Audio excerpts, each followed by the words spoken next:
தற்போது நாம் இந்திய வெளியுறவுத்துறை செயலாளர் விக்ரம் மிஸ்ரி மற்றும் இந்திய இராணுவத்தின் அந்த சிங்கப்பெண்கள் சோஃபியா குரேஷி மற்றும் விங் கமாண்டர் லியோமிகா சிங் ஆகியோர் அளித்த அந்த பேட்டியை பார்த்தோம். கர்னல் தியாகராஜனும் நம்மோடு இணைந்து இந்த பேட்டியை பார்த்திருப்பார்.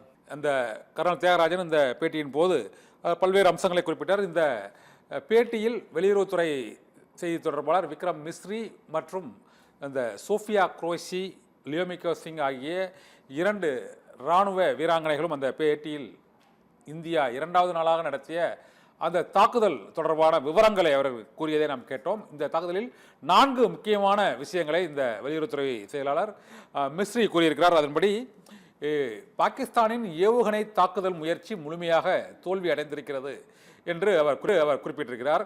மற்றொரு மிக முக்கியமான விஷயம், இந்திய இராணுவ நிலைகளை நேற்று பாகிஸ்தான் இராணுவம் தாக்க முயற்சி செய்தது. அதற்கு உரிய பதிலடியை நாங்கள் வழங்கி இருக்கிறோம் என்று அவர்கள் கூறியிருக்கிறார்கள்.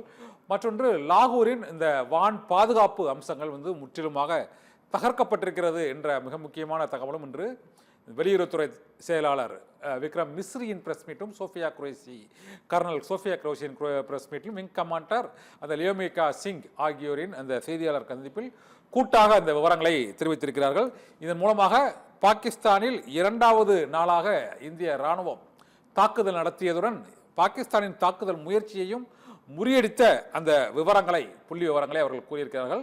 இதில் மற்றொரு துயரமான நிகழ்வு, இந்திய பாகிஸ்தான் எல்லையில் உள்ள அந்த பஞ்சாப், ராஜஸ்தான் மற்றும் குஜராத் உள்ளிட்ட பல கிராமங்களில் அந்த ஒரு 16 பேர் உயிரிழந்த நிகழ்வும் நடந்திருக்கிறது என்று இந்த செய்தியாளர் சந்திப்பில் உறுதிப்படுத்தி இருக்கிறார்கள். இதே போல பலர் காயமடைந்திருக்கிறார்கள் என்றும் இந்த வெளியுறவுத்துறை செய்தி தொடர்பாளர் விக்ரம் மிஸ்ரி மற்றும் இராணுவ தளபதிகள் அந்த கர்னல் சோஃபியா குரேஷி மற்றும் அந்த விங் கமாண்டர் லியோமிகா சிங் ஆகியோர்கள் கூட்டாக அளித்த அந்த பேட்டியில் அவர்கள் தெரிவித்திருக்கிறார்கள். இந்த பேட்டியில் மிக முக்கியமாக பகல்காம் தாக்குதலுக்கு பதிலடியாக இந்தியா கொடுத்த தாக்குதலின் எதிர்வினையாகத்தான் பாகிஸ்தான் இத்தகைய தாக்குதல் முயற்சியில் ஈடுபட்டது. ஆனால் அத்தனை தாக்குதல் முயற்சியையும் முறியடிக்கப்பட்டிருக்கிறது என்பது இந்த செய்தி தொடர் வெளியுறவுத்துறை செய்தி தொடர்பாளர் விக்ரம் மிஸ்ரி மற்றும் இந்திய இராணுவத்தின் இந்த சிங்க பெண்களான colonel Sofiya Qureshi, wing commander Vyomika Singh ஆகியோர் அளித்த பேட்டியின் மூலமாக தெரிவித்திருக்கிறது. இந்த பேட்டியை கர்னல் தியாகராஜன் பார்த்திருப்பார்.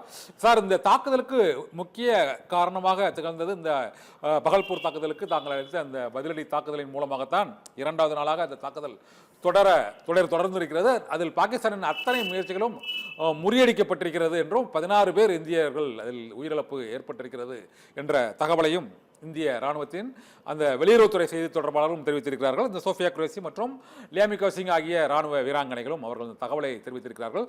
தொடர்ந்து இந்த தாக்குதல் இன்று இந்த பேட்டியில் இவர்கள் தெரிவித்திருப்பதன் மூலமாக இன்று பாகிஸ்தானின் அனைத்து முயற்சிகளும் முறியடிக்கப்பட்டு விட்டதாக வெளியுறவுத்துறை மற்றும் இராணுவத்தின் சார்பாக அதிகாரப்பூர்வமாக தற்போது அறிவிக்கப்பட்டு விட்டது.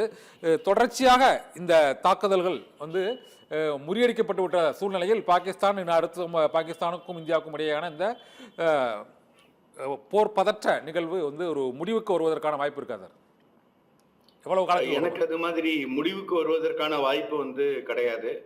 அவங்க மறுபடியும் ரிட்டாலியேஷன் தான் பண்ணுவாங்க. ஏன்னா அவங்க திருந்தி அமைதியை நோக்கி போகணும் அப்படிங்கிறது உங்களுக்கு கிடையாது. ஒரு அரசியல் அமைப்பு இருந்ததுன்னா அவங்க அது மாதிரி முடிவெடுப்பாங்க. அங்க இருக்கக்கூடிய இராணுவம், அந்த இராணுவத்தினுடைய தளபதி, ISI, அங்க இருக்கக்கூடிய தீவிரவாத இயக்கமும் ராணுவமும் ரெண்டும் வேறு கிடையாது. ரெண்டும் ஒண்ணுதான். அங்க தீவிரவாத இயக்கம், ராணுவம் தீவிரவாத இயக்கம் ரெண்டும் ஒண்ணுதாங்க. சோ அவர்கள் அடுத்த கட்டத்தை நோக்கி செல்வார்கள். அது நிச்சயமாக நம்ம எதிர்பார்க்கலாம்.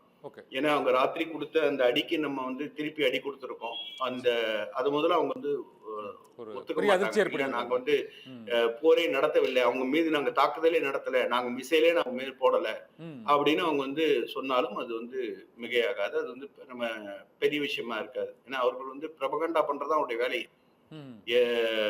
நேற்று இரவு நடந்த அத்துணை தாக்குதல் ஜம்மு அண்ட் காஷ்மீர்ல இருந்து ஆரம்பிச்சு, பஞ்சாப்ல இருந்து ஆரம்பிச்சு உங்களுக்கு கட்சி வரைக்கும் போயிருக்காங்க. அவ்வளவு தாக்குதல் மல்டிபிள் இடத்துல அவங்க பண்ணிருக்காங்க.